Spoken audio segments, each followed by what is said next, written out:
What's up guys, I'm Matt. Today I'm going to talk about the biggest trend I've been seeing on YouTube, which is YouTuber clothing. Let's get into the video. I know there's a lot of trends that always go around with Instagram, with YouTube.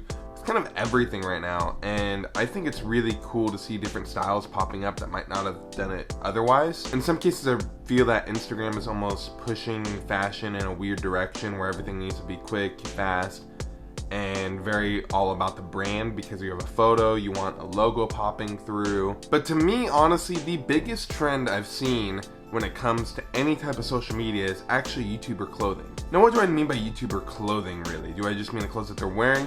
No, I really mean the merch, the collections, anything in between, and how the YouTube fashion world is almost being ingrained in fashion culture in different ways. And today I really just want to give you my thoughts on the three biggest ones I've seen happening right now, and kind of my thought process on them and what you guys should be thinking when you're looking to buy anything from these brands. Now, the three different types of YouTube clothing that I'm going to talk about in this video will be merch, collaborations, and collections. Now we're going to start with the first one, which is merch. Merch is usually the cheapest one of the bunch. Merch to me is usually like a screen print t-shirt or like screen print on a hoodie. Pretty much a ton of YouTubers have it, not just in the fashion world, but you have like PewDiePie that does it. In my direct people that I watch on YouTube, you have like Harrison Neville, who came out with his Harrison Neville shirts.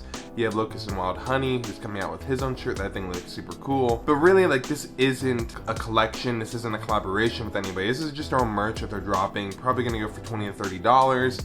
And it's just a way you can support the creator. It's not going to be the best quality on the planet. You might get a Gildan t-shirt, you might just get an American Apparel t-shirt.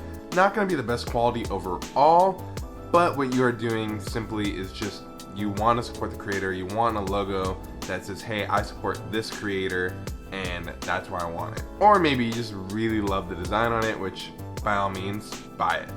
Now the second one, it will be collaboration. Now I don't really mean like collaborating with a brand like in a brand deal. I truly mean like when a YouTuber and a brand kind of come together and make a collection. So really it's still that main brand's clothing with the YouTuber's name attached, but the YouTuber definitely had some styling decisions with it.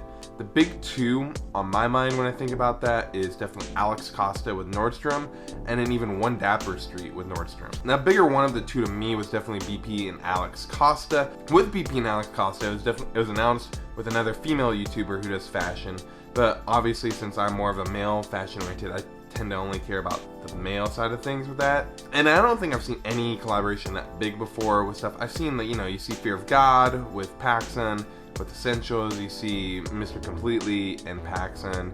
You definitely see Uniqlo collaborating with like people like that. You haven't really seen a YouTuber make his whole clothing collection with a brand before, and that was for me insane. I went in store to feel pieces because I really just want to know what's quality, what's not, what's worth the price and what's not worth the price. I actually ended up picking up this flannel jacket from the collection, and honestly, like, this is something that I thought was super worth the price. Now I can go into detail more of this jacket in a different video, but it was just really cool to see a YouTuber that I watch on the daily have a collaboration with such a big store like Nordstrom. Another influencer that I've seen around and I pretty much copied his style for such a long time is Galax.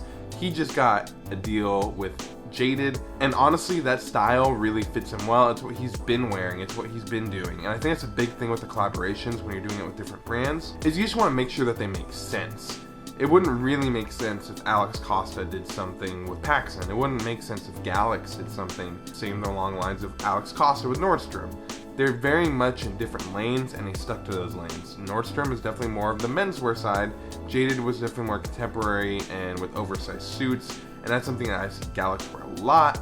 And if it wasn't for that, maybe some company that wears all black, like something like that would be more of Galax style like a few years ago. But with all of that, I think it's just cool seeing that these YouTubers are collaborating with these big brands, and I'm excited to see where it goes from here and see which lanes these YouTubers end up in. And the big one of the bunch is actual clothing collections. Now I don't want to say there's a ton of them, there are a handful of them that come to mind for me, and I'm probably missing a few, but the ones that I had written down were Bare Knuckles, 100 Thieves, Richie Lee, and Colette Hyatt. Now, you might not like these brands, you might not like the clothing from it, you might not like the collections at all. But the one thing that I really love about this and what these guys are doing with all their different brands is they're really putting to heart what they started on YouTube into their clothing. You can definitely see it with all of them, is that you can definitely see that like Jacob and Owen, they put their own takes on a lot of things and they've made stuff that really fits their style and their aesthetic, and they charge appropriately. They charge more designer prices because their stuff is made to higher quality and there's less of them. I think it's something that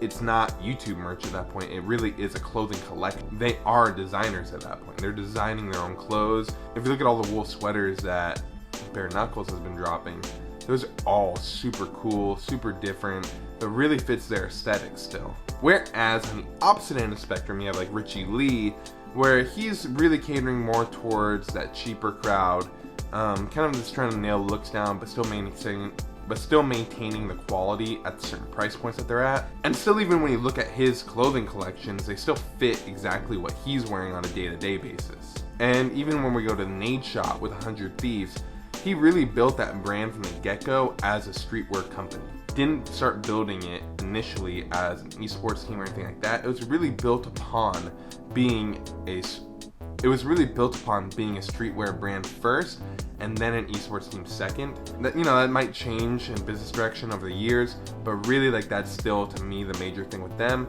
And what I see with the brand, that they've hired people from reigning champs to be able to design clothing for them and different stuff like that, and maintaining quality and really caring about the cut and sew pieces and not just putting their logo on something. And really, my way to end everything about collections is that you might not like something, you might not like the prices of it, you might just think because they have a big following they're charging those prices, but in reality I really think that these guys are charging really fair prices for what they're doing.